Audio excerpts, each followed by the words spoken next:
সুপ্রিয় দর্শক, আমাদের বিশেষ আয়োজন জিটিভি সংলাপে আপনাদের প্রত্যেককে স্বাগত জানাচ্ছি। আমি জামিল আহমেদ। আমরা আজকে আমাদের স্টুডিওতে এসে কথা বলবার জন্য তিনজন ব্যক্তিত্বকে আমন্ত্রণ জানিয়েছি। আমার সর্বডান দিকে আছেন সুভাষ সিংহ রায়, রাজনীতি বিশ্লেষক, তারপরেই নাইমুল ইসলাম খান, সিনিয়র সাংবাদিক, এবং আমার সর্বডানে আছেন ডক্টর নুজহাত চৌধুরী, সহযোগী অধ্যাপক, বঙ্গবন্ধু মেডিকেল বিশ্ববিদ্যালয়। আপনাদের তিনজনকে স্বাগত জানাই, এবং এর সাথে সাথে দর্শক আপনারা যারা আছেন, আপনারা চাইলে কোনো প্রশ্ন থাকলে, কোনো মন্তব্য থাকলে তুলে ধরতে পারেন। আমরা সেগুলো আমাদের আলোচকদের সামনে নিয়ে আসবো, নিশ্চয়ই ওনারা সেগুলো বলবেন।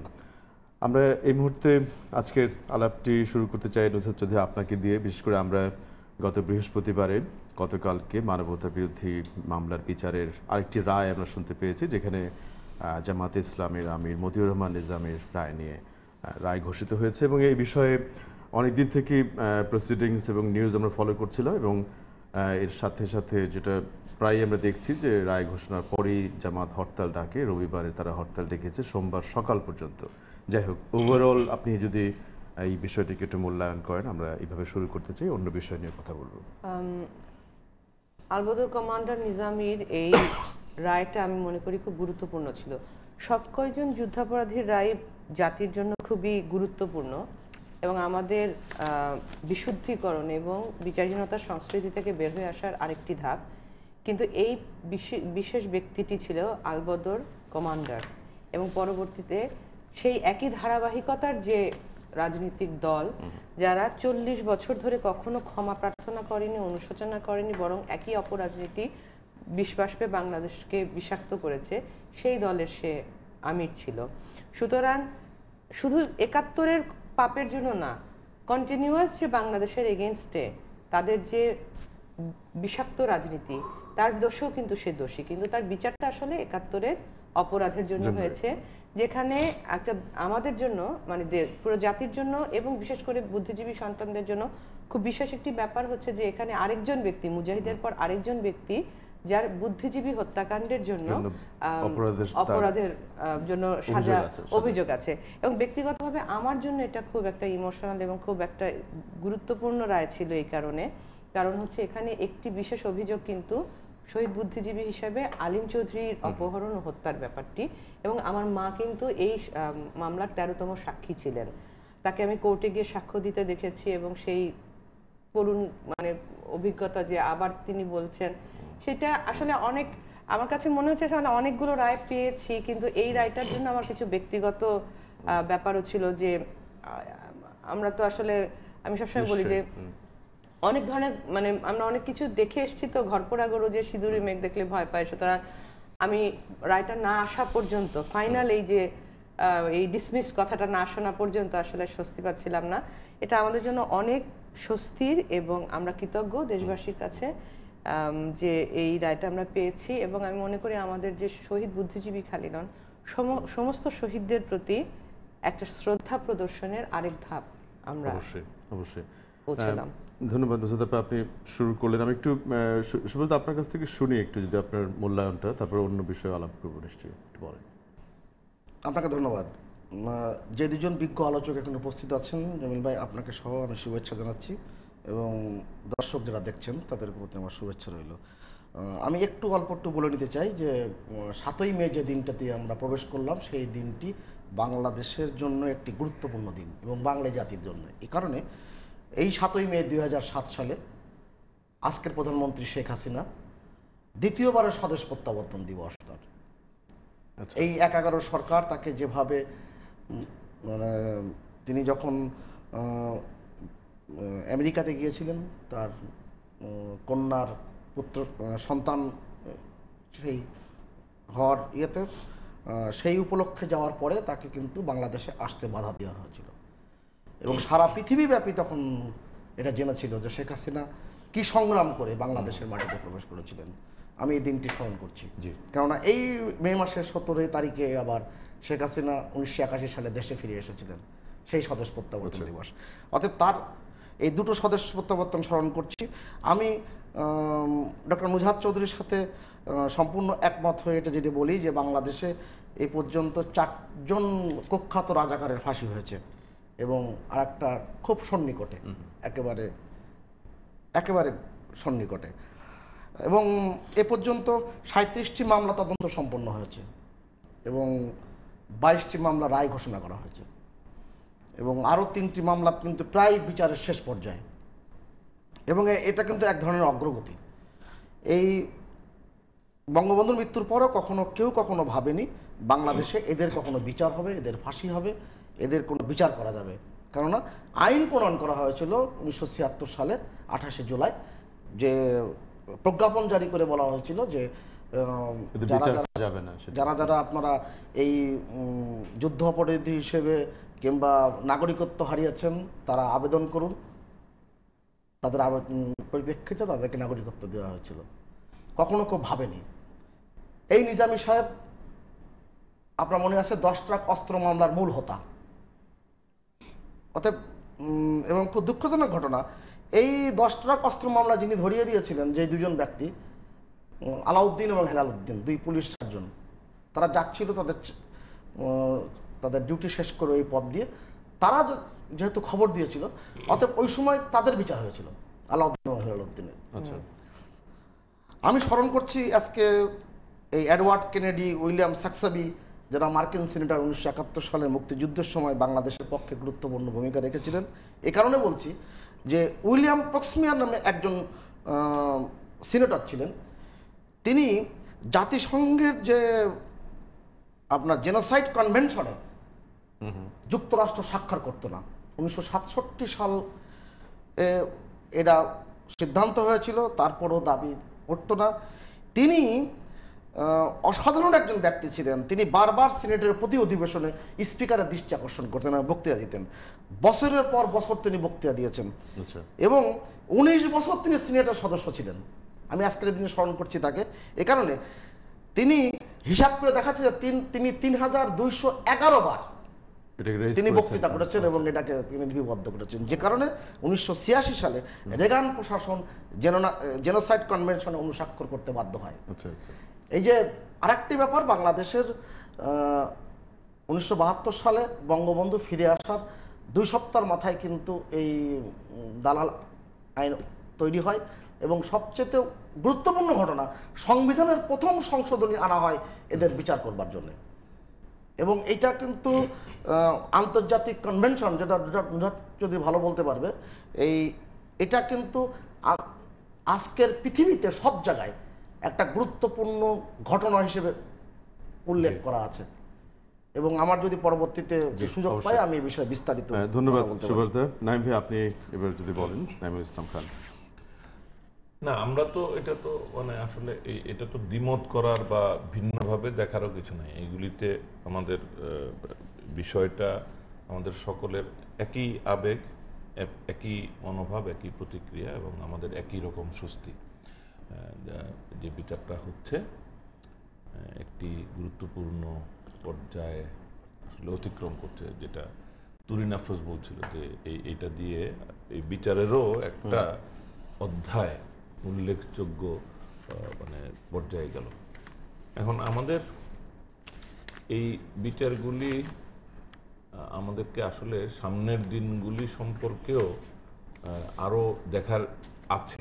আমরা যখন একটা অসাম্প্রদায়িক মানে মুক্তিযুদ্ধোত্তর বাংলাদেশের যে অসাম্প্রদায়িক চেহারাটা আমরা তৈরি করতে বা স্থায়ী রূপ দিতে চাই, সেখানে কিন্তু শুধু এই কয়েকজন মানবতা বিরোধী অপরাধী বা আরও কিছু জনের অপরাধের বিচারের প্রশ্ন না।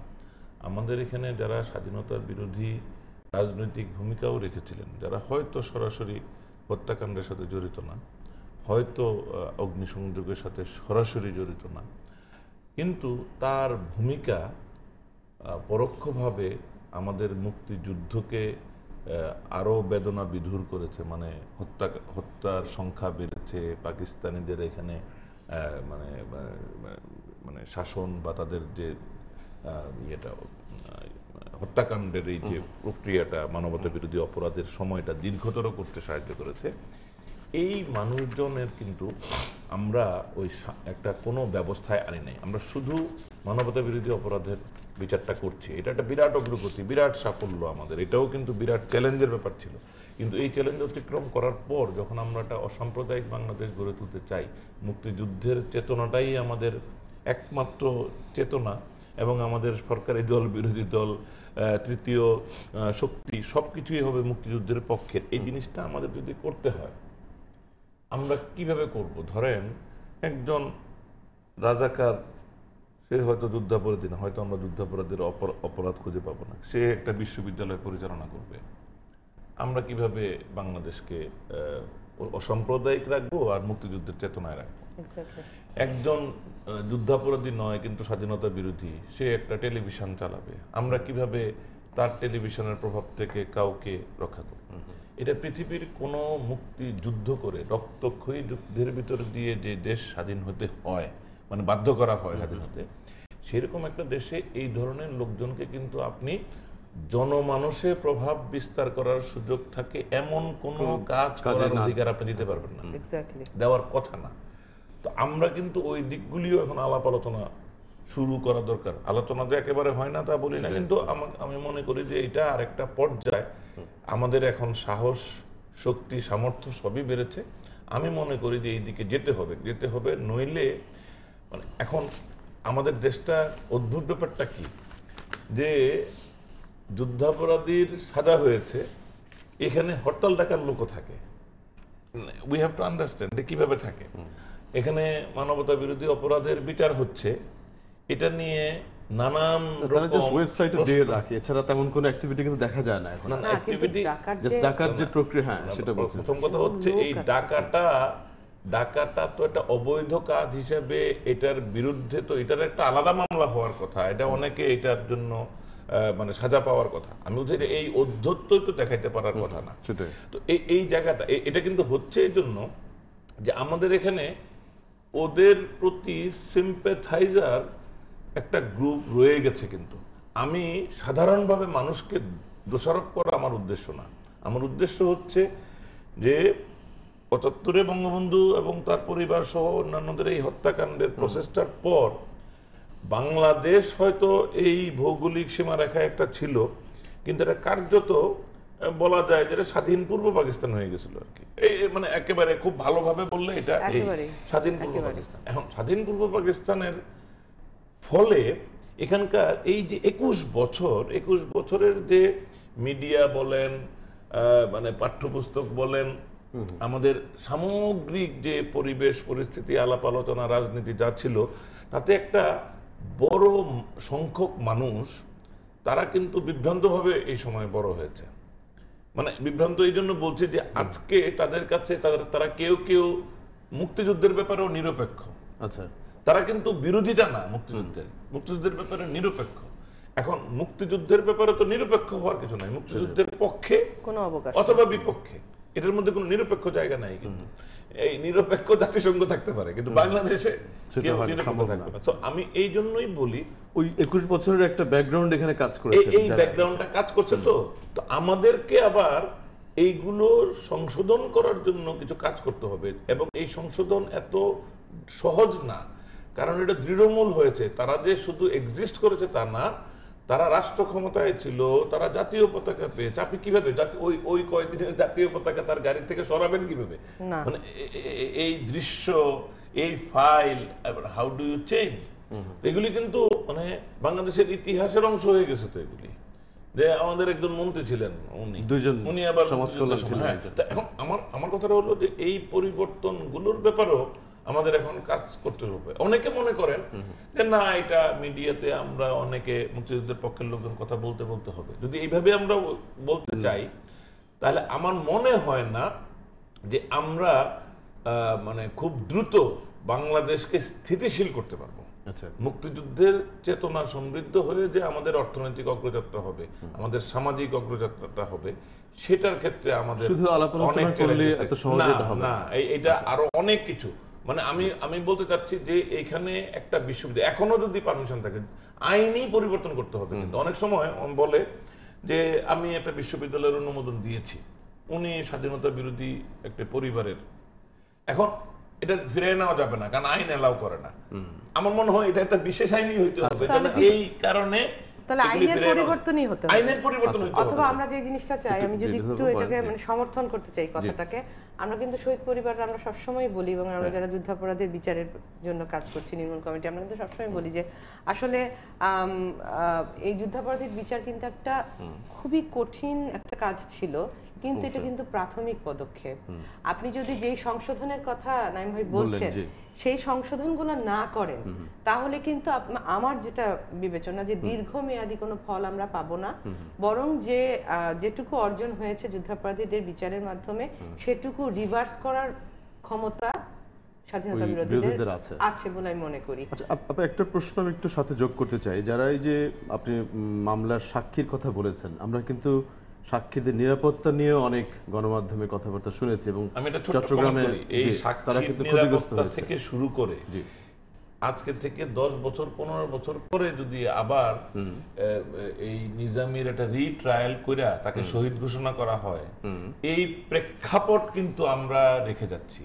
যুদ্ধাপরাধীদের বিচার করছি, কিন্তু আমার কিন্তু ভয় যে আমরা ওই দিকটাতে টাচ করছি না। আচ্ছা, দীর্ঘমেয়াদী এই ধরনের থ্রেট তো আমরা বারবার মেইনস্ট্রিম বড় পলিটিক্যাল পার্টির মুখ থেকেও শুনেছি যে ক্ষমতায় এসে আমরা তাদের যারা বিচার করছে সেই বিচারপতিদের নাকি বিচার করবে। মানে জিনিসটা হচ্ছে যে এটা যে একটা অপরাধীর বিচার হচ্ছে এবং কি ঘৃণ্য মানবতা বিরোধী অপরাধীর বিচার হচ্ছে, যে কথা নাইম ভাই বলছিলেন যে সেই বিচারের ব্যাপারে বা এই ইস্যুটার ব্যাপারে তো কোনো দ্বিমত থাকার কথা ছিল না, অথচ হরতাল ডাকারও লোক আছে বা পিছনে সেই গোষ্ঠী আছে। সুতরাং আমাদের কিন্তু যদি আমরা সত্যি সত্যি ট্যানজেবল এবং পার্মানেন্ট কোনো পরিবর্তন করতে চাই, এবং 21 বছরের যেই জঞ্জাল জমেছে, যেটাকে নাইম ভাই বলছেন যে আমাদের সংশোধন করা প্রয়োজন, তার জন্য কিন্তু আমাদের আসলে আমাদের আদর্শ ভিত্তিক এবং সত্যি সত্যি কিছু সিদ্ধান্ত এবং সেই সিদ্ধান্তের উপরে কিছু মানে দৃঢ় পদক্ষেপ নিতে হবে। আপনি যে প্রশ্নটা করছিলেন, এটা নিয়ে আমরা যারা মানে শহীদ পরিবারের লোকজন এগিয়ে এসে একবার আঘাত পেয়েছি 71-এ, আবারও সাহস নিয়ে আমরা দেশের হয়ে সাক্ষী দিয়েছি, আমার মা সাক্ষী দিয়েছেন, আমার বোন সাক্ষী দিয়েছে, তাদের নিরাপত্তার কিন্তু কোনো ব্যবস্থা নাই। তাদেরকে মানে আমার খেয়াল আছে, মানে হাস্যকর কিরকম, আমার মা যখন মানে আমার মাকে নিয়ে যাওয়া হলো সাক্ষী দিতে, পুলিশ এসকর্ট করে, আবার নিয়ে আসা হলো পুলিশ এসকর্ট করে, নামিয়ে দিয়ে যখন চলে যাচ্ছে গাড়িটা, আমি একজন খুব ঊর্ধ্বতন একজনের ফোন পেলাম, তিনি বলছেন শম্পা তোমার মাকে দেখো। আচ্ছা আচ্ছা, আমি আমার মাকে কিভাবে দেখে রাখবো? আচ্ছা আচ্ছা, মানে কে কার নিরাপত্তা দেবে? এটা তো রাষ্ট্রের জন্য আমাদের এই রিস্ক নেয়া, রাষ্ট্রের দায়িত্ব। কোনো সাক্ষী সুরক্ষা আইন নাই, আমরা কন্টিনিউয়াসলি সাক্ষী সুরক্ষা আইনের কথা বলছি। সাক্ষী সুরক্ষার জন্য কোনো লজিস্টিক্যাল সাপোর্ট, কোনো মনিটারি সাপোর্ট কিছু নাই, মানে সাক্ষী সুরক্ষার কোনো আইনই নাই, এবং এটা নিয়ে কোনো চিন্তা ভাবনাই, কোনো মাথা ব্যথা নাই। এবং আপনারা জানেন যে এমন এই যে আমরা আহমেদ ইমতিয়াজ বুলবুলের ভাইকে তো মেরে ফেলা হয়েছে, সাইদির একজন সাক্ষীকে মেরে ফেলা হয়েছে, চট্টগ্রামে ওখানেও একটা ঘটনা আছে যেটা হ্যাঁ আছে। সুতরাং আমরা কিন্তু অলরেডি কিন্তু হত্যাকাণ্ডে দেখছি। সুতরাং আপনারা ভবিষ্যতের জন্য, আমরা না হয় আচ্ছা স্যাক্রিফিশিয়াল গোট হলো ঠিক আছে, তাতে আমার কোনো সমস্যা নাই, কিন্তু দেশটাও কি সাথে সাথে স্যাক্রিফাইসড হয়ে যাচ্ছে কিনা, আদর্শ স্যাক্রিফাইসড হয়ে যাচ্ছে কিনা, এটা কিন্তু খেয়াল করতে হবে। আমরা যদি সত্যি সিদ্ধান্ত নিয়ে এদের অর্থনৈতিক ভিত্তি এবং এদের যে আদর্শিক অপপ্রচারের যে ক্ষেত্রগুলো বন্ধ না করি, এই যেমন যে ধরুন খুব ইম্পর্টেন্ট একটা কথা কিন্তু নাইম ভাই বলেছে, প্রাইভেট ইউনিভার্সিটিগুলোর মালিকানা বেশিরভাগ কাদের, আপনারা খোঁজ নিয়ে দেখেন। এই মিডিয়াগুলো কন্ট্রোল করছে মেজরিটি কারা? ব্যাংক সেক্টরে, বিমা সেক্টরে, health sector, which sector not, আমরা সেটা তো ধরছি না। ওদের অর্থনৈতিক ভিত্তি যদি আপনি না ধরেন, ওদের পলিটিক্যাল এইটা প্রপাগেট করবার যদি অ্যাটমসফিয়ার আপনারা রাখেন, তাহলে কিন্তু আসলে কোনো লাভ হবে না। আপা ধন্যবাদ। এই যে দাদা একটু দুটো তিনটা সেক্টর নিয়ে আমরা যখন কথা বলছি, আমরা কিন্তু ধরা যাক ইসলামী ব্যাংকে বড় বড় অনুষ্ঠান ইভেন্ট স্পন্সর করতে দেখি, এখনো ঢাকার বিউটিফিকেশনে তাদের নাম থাকছে, ক্রিকেট খেলায় থাকছে। তাহলে আমরা একদিকে বিচারের প্রসঙ্গ নিয়ে আসছি, সেদিকে প্রচার কিংবা এই যে ব্যাংকিং সেক্টর, শিক্ষা ক্ষেত্র, সেখানে আবার ইনভেস্টমেন্ট বেড়ে যাচ্ছে বা তাদের প্রচারও বেড়ে যাচ্ছে। আপনার কি মন্তব্য এই ক্ষেত্রে? নাইম ভাই এতক্ষণ ধরে যা বলছেন, এবং ডক্টর নুজহাত চৌধুরীর যে তাদের যে বাক বিস্তার কিংবা তাদের যে বক্তব্য, এটার সাথে আমি দু একটি কথা যোগ করি এবং আমরা আপনার প্রশ্নকে মাথায় রেখি। আমাদের ভিতরের যে অশিক্ষা, কুশিক্ষা, সেই কুশিক্ষা যে জায়গাটা দূর করবার জন্য আমাদের যে একনিষ্ঠতার প্রয়োজন এবং বিশুদ্ধভাবে খাঁটি বাঙালি তৈরির ক্ষেত্রে যে জাগরণটি প্রয়োজন কিংবা যে রাষ্ট্রীয় উদ্যোগটি প্রয়োজন, আমার মনে হয় এখনো পর্যন্ত আমরা নিতে পারিনি। আপনি দেখেন 1994 সালে প্রব বার্তা সংস্থা, যেটা নাইম ভাই খুব ভালো বুঝবেন বলে বলি, তারা ঢাকা শহরের স্কুলগুলো এবং বিভিন্ন বিশ্ববিদ্যালয়ের প্রথম বর্ষ ছাত্রদের মধ্যে একটা জরিপ চালিয়েছিল। সেই জরিপের 4টি ফলাফল এসেছিল, আপনার এখানে আমি উল্লেখ করেছি। সেখানে প্রথমেই বলা হয়েছিল যে বাংলাদেশের বিজয় দিবস 21শে ফেব্রুয়ারি, মুক্তিযুদ্ধের শেখ মুজিবুর রহমান ছিলেন সেক্টর কমান্ডার, এগুলো ফলাফল এসেছিল। আচ্ছা, মানে স্টুডেন্টরা এগুলো বলেছে উত্তরে এসেছে। তার মানে কি, মানে আমি এখনো পর্যন্ত এই যে অজয় দাশগুপ্ত সমকালের সম্পাদক, তিনি দুঃখ করে বলছেন, তিনি যে ঢাকা বিশ্ববিদ্যালয়ে যে ক্লাস নেন, সেই ক্লাসের ছাত্রদেরকে তিনি ঢাকা বিশ্ববিদ্যালয়ের ভিতরেই কয়েকটি মুক্তিযুদ্ধের গুরুত্বপূর্ণ স্থানে নিয়ে যে জিজ্ঞেস করেছিল, বলতো এর সঙ্গে মুক্তিযুদ্ধের কোন কোন জিনিস জড়িত আছে। 80% ছাত্রছাত্রী উত্তর দিতে পারে নাই। যেটা ডক্টর নুজহাত চৌধুরী অনেক আগে একটা ঘটনা উল্লেখ করেছিল আমার অনুষ্ঠানে, বলেছিল যে আজকের এই প্রজন্মকে মুক্তিযুদ্ধ অবশ্য পাঠ্য করতে হবে এবং মুখস্থ করাতে হবে। বীর শ্রেষ্ঠদের নাম মুখস্থ করাতে হবে, বীর উত্তমদের নাম মুখস্থ করাতে হবে, যদি যা আছে সমস্ত কিছু এদের মানে বাধ্যতামূলক। আপনি দেখেন আমাদের জাতীয় জীবনের অনেক ভয়ঙ্কর ভয়ঙ্কর ঘটনা ঘটে গিয়েছে। 1976 সালে 18 জানুয়ারি যে স্বরাষ্ট্র মন্ত্রণালয়ের আমি প্রজ্ঞাপনের কথা বলা হলো যে আপনারা নাগরিকত্ব ফেরত পাবেন যদি আবেদন করেন। আবার 28শে জুলাই বাংলাদেশের যে রাজনৈতিক দল যে বিধিমালা করা হলো পিপিআর, সেই বিধিমালায় জারি করে তাদেরকে 22টি রাজনৈতিক দলের অনুমোদন দেওয়া হলো। তার মধ্যে 6টি নিয়ে গঠিত যে আইডিয়াল ছিল, যারা মুক্তিযুদ্ধের বিরোধিতা করেছিল, সেই দলগুলো অনুমোদন পেল। আচ্ছা, এবং এই যে ডক্টর নুজহাত চৌধুরী বলছিলেন, নাইম ভাই বলছিলেন, এই কাজটি কিন্তু সহজ কাজ ছিল না।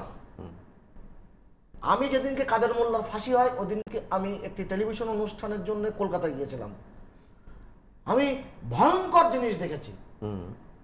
কলকাতা শহরের মতন জায়গায় এই হত্যাকারীদের সমর্থকরা তারা বিশাল মিছিল করেছে এবং বক্তব্য একটাই, তাদেরকে পুলিশ প্রোটেকশন দিয়েছে। আবার বক্তব্য হচ্ছে বাংলাদেশের প্রধানমন্ত্রী শেখ হাসিনা, তার আত্মীয় স্বজন এবং তার মন্ত্রী পরিষদের সদস্যদের কলকাতা বিমানবন্দরে নামতে দেওয়া হবে না। কি ভয়ঙ্কর তথ্য দেখুন।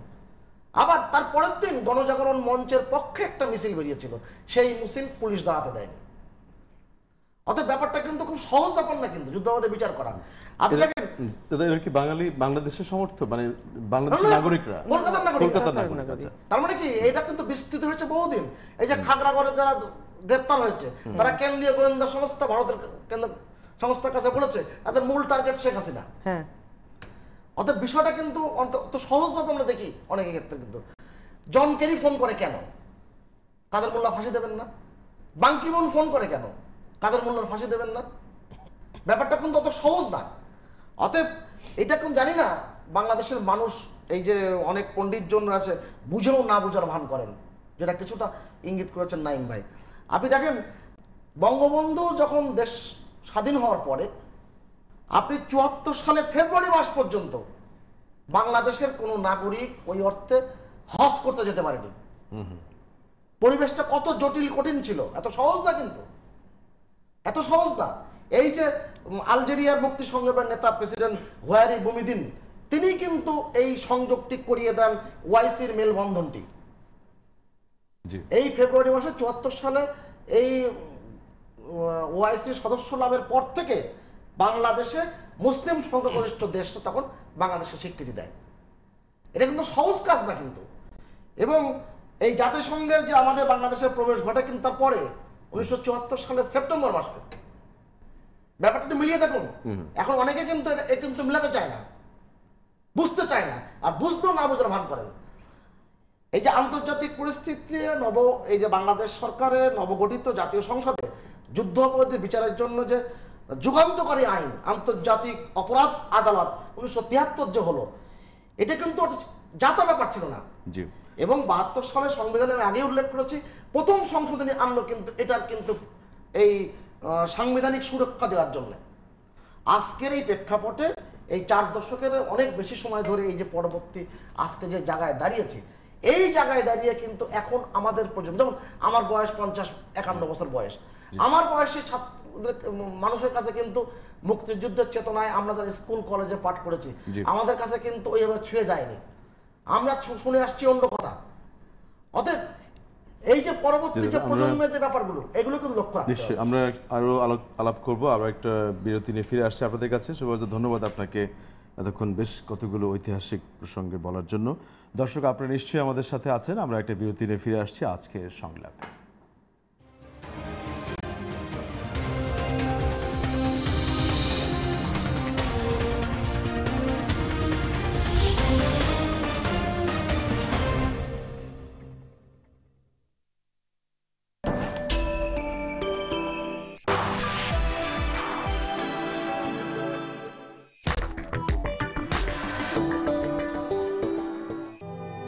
পথের জন্মই তো চলার জন্য।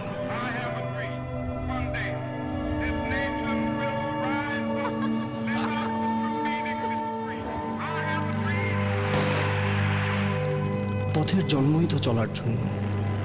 এই পথ কখনো নিয়ে যায় গন্তব্যে, কখনো পথটাই হয়ে যায় গন্তব্য।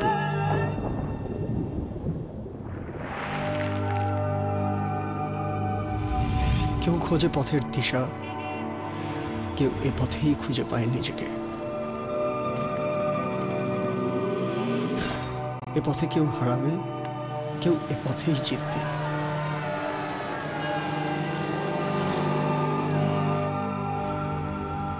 যতদিন চাকা ঘুরবে ততদিন এই পথও চলবে। পথের জন্মই তো চলার জন্য। এই পথ চলা হোক নিরাপদ গাজী টায়ারের সাথে।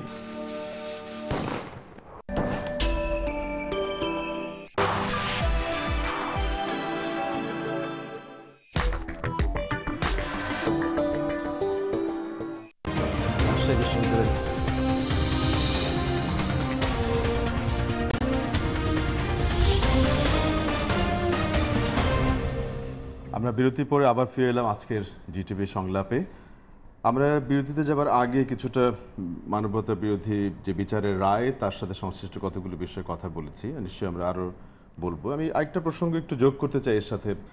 নজরুল, আপনি নিশ্চয়ই ফলো করেছেন যে আমরা এই স্টুডিওতে রাজশাহী বিশ্ববিদ্যালয়ের যে আমাদের শিক্ষক, আমাদের সম্মানিত শিক্ষক, তার হত্যাকাণ্ড নিয়ে কথা বলেছি, এবং একই সাথে এই বিশ্ববিদ্যালয়ে পরপর 3-4টি হত্যাকাণ্ড সংঘটিত হয়েছে, এবং আমরা এবার দেখলাম যে ব্যাপকভাবে প্রতিবাদ, সারা দেশের শিক্ষক সমাজ সেখানে যে প্রতিবাদ করেছে। এই ঘটনাগুলো যখন ঘটে তখন কিন্তু কিছুদিন সেটা চাঙ্গা থাকে, কথাবার্তা হয়, প্রতিবাদ হয়, কিন্তু আমরা কিন্তু এই থেকে আবারও হারিয়ে যাই, আমরা অন্য বিষয়ে চলে যাই। আমি একটু এই বিষয়ে আপনাকে একটু মন্তব্য করতে বলবো। আমার দুটো কথা বলার আছে। একটা জিনিস হচ্ছে যে আমরা কিন্তু ট্রেন্ডটা সবাই খেয়াল করছে, সবাই ভীত, কিন্তু আমি আবার সেটা বলছি যে সত্যি সত্যি দীর্ঘমেয়াদী কিছু করার মতো কোনো কিছু আমরা করছি না, সেই সিদ্ধান্তও আসছে না, সেই কাজও হচ্ছে না। দেখুন, মুক্ত বুদ্ধির চর্চা বললে এখন অনেকে অনেক কিছু যে ট্যাগ করবে, আমি সেদিকেও যেতে চাই না। আমি শুধু বলতে চাই যে একজন শিক্ষক, হ্যাঁ, তিনি একটি গানের স্কুল করেছেন, তিনি সেতার বাজান, এটা শুভ বুদ্ধির চর্চা যাকে বলে। সেরকম একজন মানুষকে তার নিজের বাসার সামনে, এখন আমরা তো শুনতে পাচ্ছি তার ছাত্রই এই কাজটি হয়তো করেছে, এরকম শোনা যাচ্ছে, শোনা কথা, তদন্ত না হলে বোঝা যাবে না, কিন্তু কেন বারবার রিপিটেডলি এটা হচ্ছে? আমরা যদি কাদের উপর হচ্ছে সেই দিকে না গিয়ে একটা জায়গায় একটু ফোকাস করি। আমরা যে কথাটা আমরা শহীদ সন্তানরা সবসময় বলি যে বিচারহীনতার সংস্কৃতি কিন্তু আরো বেশি অন্যায়কে আমন্ত্রণ জানিয়ে নিয়ে আসে। আগের কোনো এতগুলো ব্লগার হত্যাকাণ্ড হলো, এতগুলো হত্যাকাণ্ড হলো, আমরা ব্লগার হত্যাকাণ্ড বাদই দিলাম, ইভেন ধরুন কতগুলো হত্যাকাণ্ড পরপর হচ্ছে, সাংবাদিক হত্যাকাণ্ড বলেন, তনু হত্যাকাণ্ড বলেন, সাগরণী বলেন, কোনো কিছুই তো সলভ হচ্ছে না, কোনো কিছুই তো কোনো সমাধান হচ্ছে না। যদি একটা এত বড় অন্যায়, একটা খুন কেন হয়েছে, কি হয়েছে, কার হয়েছে আমরা বাদ দেই, আদর্শিক কথা বাদ দেই, শুধু একটি খুন হয়েছে, তার বিচার হওয়া প্রয়োজন, সিম্পল, তদন্ত হওয়া প্রয়োজন, বিচার হওয়া প্রয়োজন। এইটুকু যদি একটা সিভিল একটা সমাজে না থাকে, সেই সমাজ সভ্য হয় কি করে, এবং সেই সমাজকে তখন আপনি কিভাবে এগিয়ে নিয়ে যাবেন? নিশ্চয়। আপা, একটা প্রশ্ন নিতে চাই, একজন দর্শক আছেন। হ্যালো, হ্যালো, আসসালামু আলাইকুম। ওয়ালাইকুম আসসালাম। যে আমার একটা প্রশ্ন ছিল যে কিছুক্ষণ আগে একটা কথা উঠেছিল যে আমাদের ক্রিকেট বোর্ডের ওখানে ইসলামী ব্যাংকের যে ইটা আহ, আপনার স্পন্সরটা নেওয়া, তো এই স্পন্সরটা এই ইসলামী ব্যাংকের স্পন্সর ছাড়া কি অন্য কোনো অপশন কি আমাদের নেই যেখান দিয়ে আমাদের এই খেলাটা আসলে চলতে পারে? Just আচ্ছা, এটা একটা আচ্ছা। সুন্দর উত্তর চাচ্ছিলাম আর কি। সুন্দর উত্তর চাচ্ছেন আপনি, যদি একটু দাদা বলেন আপনি। উনি বলছেন আর কি অপশন আছে আমাদের হাতে এগুলো না নেওয়ার ক্ষেত্রে? না, এদেরকে বর্জন করতে হবে সব দিক দিয়ে, এবং এদেরকে এখন বর্জন করার উৎকৃষ্ট সময়। হেলাল হাফিজের একটা কবিতা আছে না, যে উৎকৃষ্ট সময় কিন্তু আজ বয়ে যায়। মাননীয় প্রধানমন্ত্রী শেখ হাসিনার যে দৃঢ়তা দেখিয়েছে যুদ্ধ অপরাধীদের বিচার করতে যে, এবং তিনি যে নিজে যে হুমকির সম্মুখীন হচ্ছেন জাতীয় এবং আন্তর্জাতিকভাবে, সব কিন্তু তিনি মোকাবেলা করছেন। অতএব আমাদের ভরসার জায়গা তো আছে। অতএব আমাদের এখন এদেরকে বর্জন করতে হবে। এই বর্জন করার মধ্য দিয়ে, কেননা আমাদের মাঝে মাঝে মনে হয়, শওকত ওসমানের একটা লেখা ছিল যে দাসত্বের খোয়ারি নেশা অত সহজে কাটে না। তা আমাদের মাঝে মাঝে মনে হয় এই দাসত্বের খোয়ারি নেশা সহজে কাটছে না। জি দাদা, আপনি যেহেতু বলা শুরু করেছেন, আমরা যেই আরেকটা প্রসঙ্গে গেলাম, আপনি এই আমাদের স্টুডিওতে এসে এর আগে বলেছেন এই যে রাজশাহী বিশ্ববিদ্যালয়ের ঘটনাটি একটা আমরা রিপিটেডলি ওখানে হচ্ছে বলে বেশি আলোচনায় নিয়ে আসছি, কিন্তু যেটা আপা বললেন যে দীর্ঘমেয়াদী কোনো পরিবর্তন সম্ভব না যদি এগুলোর দৃশ্যমান বিচার না হয়, বা আমরা যদি এই অপরাধীদেরকে নিরুৎসাহিত করতে না পারি, কোনোভাবে তাদেরকে বিচারের আওতায় আনতে না পারি। কিন্তু আলটিমেটলি এই সময়কালে আপনি যখন মুক্তিযুদ্ধে বিচার হচ্ছে, পাশাপাশি কিন্তু আবার এই জঙ্গি সংগঠনের তৎপরতা বেড়ে গেছে। সাম্প্রতিককালে বেশ কয়েকটি ঘটনা কিন্তু আমরা দেখতে পাচ্ছি, সেক্ষেত্রে ঢাকার কলাবাগানের ঘটনা, বিদেশি আমি হত্যাকাণ্ড। সরাসরি বলতে না পারলেও জি। আমি একটু ভাব বাচ্চা হলেও কিছু কথা বলি। জি বাংলাদেশে এখন যা ঘটছে গত 2-3 মাসে অন্তত বলবো, সব আসল টার্গেট কিন্তু শেখ হাসিনা। যা দেখছেন সবকিছু মহড়া মাত্র। এবং এই যে এমনকি পার্শ্ববর্তীর যে রাষ্ট্র ভারতের, সেখানেও কলকাতা সহ কয়েকটি জায়গায় এই যে ইসরায়েলের গোয়েন্দা সংস্থা সহ তারা যে বিভিন্ন রকম সন্ত্রাসী আন্তর্জাতিক চক্রান্ত যারা বৈঠক করছেন, এটা সব বাংলাদেশকে অস্থিতিশীল করবার জন্য। অর্থাৎ এটা মোকাবেলা করতে গেলে একমাত্র পথ হচ্ছে ওই সাহসের লাঠি তুলে ধরা। এবং এটার জন্য আপনাকে খুব এই আজকের যে নতুন প্রজন্ম, যে প্রজন্ম এখন কিন্তু জানতে শিখছে, বুঝতে শিখছে, মুক্তিযুদ্ধে কারা বিরোধিতা করেছিল, তাদেরকে একত্রিত করা এবং কোনো প্রকার ছাড় না দেওয়া। কেননা এখানে কিন্তু যখন যুদ্ধ অপরাধীর বিচার শুরু হয়েছিল, আপনার মনে আছে নিশ্চয়ই, এই আইনটি পাশ করা হয় জাতীয় সংসদে, তখন কিন্তু বেগম খালেদা জিয়ার দল বিএনপি কিন্তু সংখ্যায় অল্প হলেও কিন্তু সংসদে ছিল। তারা কিন্তু এতে অংশগ্রহণ করেনি, বরঞ্চ উল্টা তারা 5 বছর যাবৎ শুধু না, এখনো পর্যন্ত তারা বলে আসছে যে এই বিচারটি ঠিক মতো হচ্ছে না, আন্তর্জাতিক মান অমুক মানে না মেনে হচ্ছে, এই ধরনের এই যে নানান রকম কথা বলা হয়েছে। এবং স্পষ্ট করে বেগম খালেদা জিয়া কয়েকটি জনসভায় ঢাকার বাইরে স্পষ্ট করে নাম উল্লেখ করে করে বলেছে এরা রাজবন্দী, এরা কোনো যুদ্ধ অপরাধী না। তা এই যাদের ফাঁসি হয়েছে তারা যদি রাজবন্দী হয়ে থাকে, তারা যদি যুদ্ধ অপরাধী না হয়ে থাকে, তা বাংলা মানুষের আজকে প্রশ্ন করা উচিত। আজকে বাংলাদেশে যারা মুক্তবুদ্ধির চর্চা করেন, যারা সুশীল সমাজ, নাগরিক সমাজ, তাদের প্রশ্ন করা উচিত তাহলে যুদ্ধ অপরাধী কারা। এটা একটি বিষয়। আরেকটি বিষয়, আপনার প্রশ্নের অর্ধাংশ আমি কিন্তু বাদ ধরেছিলাম, সর্বাংশ যদি বলি, এই যে আজকে যে সমস্ত জঙ্গি তৎপরতা বলুন, নানান রকম গুপ্ত হত্যা বলুন, এইগুলো খুব কঠোর হস্তে দমন করতে হবে। রবীন্দ্রনাথ তার এক কবিতায় বলেছিল যে যে নিষ্ঠুর যাই হোক না কেন, এই নিষ্ঠুর সত্যের প্রয়োজনে অনেক কঠিন দায়িত্ব পালন করতে হবে। জি জি, ধন্যবাদ আপনাকে। আমি একটা 2-3টা পয়েন্ট একটু রিমাইন্ড করতে চাই যে আপনি বলেছেন একটু আগের বক্তব্যে, বিরতিতে যাবার আগে, যে 21 বছরের একটা যে ঐতিহাসিক ব্যাকগ্রাউন্ড বাংলাদেশে আছে। 2 নম্বর হচ্ছে কথা প্রবের একটা জরিপে ছাত্রছাত্রীরা যে ভুল তথ্যগুলো দিয়েছে, তাদের কাছে পর্যাপ্ত তথ্য ছিল না, বা তারা জানতে পারেনি স্কুল কলেজ থেকে। এখন এত বড় একটা কাজ, এটা কে উদ্যোগ নেবে, কারা দায়িত্ব নেবে? এটা কিন্তু আপনি ভেঙে সাজানোর কথা বলছেন দীর্ঘমেয়াদী। না, যতটা জটিল ততটা না। গত 8 বছর, 2008 থেকে এটার কিন্তু বড় কাজ হচ্ছে এবং আমাদের মিডিয়ার ব্যাপক এক্সপানশনের ফলে এখন এই মুহূর্তে এমনকি ইংরেজি মিডিয়ামের ছাত্রছাত্রীরাও বাংলাদেশের মুক্তিযুদ্ধ নিয়ে কিন্তু ধীরে ধীরে ওয়াকিবহাল। আমার ক্লাস 1-এ পড়া মেয়েরও একটা এসে মুক্তিযুদ্ধ নিয়ে মুখস্থ, সে সগৌরবে আমার সামনে এটা পাঠ করে, হ্যাঁ হ্যাঁ একেবারে মুখস্থ, সে বলতে পারে মুক্তিযোদ্ধা কাকে মুক্তিযোদ্ধা বলে, বঙ্গবন্ধু শেখ মুজিবুর রহমানের ভূমিকা কি, ইত্যাদি ইত্যাদি।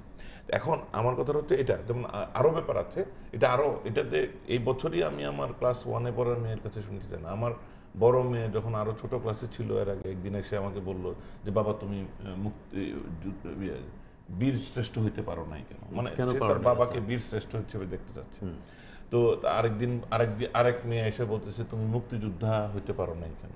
তো এই যে প্রশ্ন, তার কাছে সম্মানজনক একটা পজিশন, সেটা গৌরব, নিশ্চয়ই এটার মধ্যে গৌরবের একটা এলিমেন্ট পেয়েছে। সুতরাং আমাদের ভবিষ্যৎ নিয়ে আমি সন্দিহান না, কিন্তু আমি বলছি যে আমাদের একটা সময় গেছে, সেটার তো আবার ধারাবাহিকতা আছে। একটা ফ্যামিলি, ভাই আমি ইয়াং বাবা, আমি যদি স্বাধীনতার ব্যাপারে নিরপেক্ষভাবে বড় হয়ে থাকি বা ভিন্ন পক্ষের হিসেবে বড় হয়ে থাকি, আমার সন্তানদের পক্ষে স্কুলের পাঠ দিয়েও তাকে এটা কারেক্ট করানো যাবে না। আমি ওই জায়গাটাতেই বলছি যে আমাদের অনুমতি দিলে একটা প্রশ্ন নিতে চাই, আপনার কাছে ফিরছি আমি। একজন দর্শক ওয়েট করছেন অনেকক্ষণ থেকে। হ্যালো, কে আছেন? হ্যালো, জি হ্যালো, আসসালামু আলাইকুম। ওয়ালাইকুম আসসালাম, বলুন। হ্যাঁ জামিল ভাই, আসসালামু আলাইকুম আপনাকে জি, এবং সম্মানিত অতিথিরা যারা আছেন সবাইকে সালাম জ্ঞাপন করছি। সবাই জি বলুন। রাজনৈতিক বিশেষজ্ঞ এবং দেশের গণ্যমান্য ব্যক্তিবর্গ, আমাদের দেশের গর্বিত সন্তান, আপনারা সবাইকে শুভেচ্ছা, অভিনন্দন ও শ্রদ্ধা জানাচ্ছি। জি বলুন। প্রশ্ন হচ্ছে, আগামীকাল থেকে জামাত ইসলাম নিজামী সাহেবের ফাঁসির জন্য হরতাল ডেকেছে। বাংলাদেশ সরকার তার নিবন্ধন বাতিল করেছে। নিবন্ধন বাতিল করার পরও তারা কিভাবে রাজনীতি করার সুযোগ পায় এবং এই সমস্ত ভয়ঙ্কর কর্মসূচি দিতে পারে? তো এটার জন্য ব্যবস্থা গ্রহণ করা উচিত নয় কি? এখনই আমার মনে হয় জামাত কিভাবে রাজনীতি করতে পারছে সেই ব্যাপারে কি করা উচিত সিদ্ধান্ত। আচ্ছা, ধন্যবাদ আপনাকে। নাইম ভাই যদি একটু শেষ করেন, আমি এটাকে একটু টাচ করব।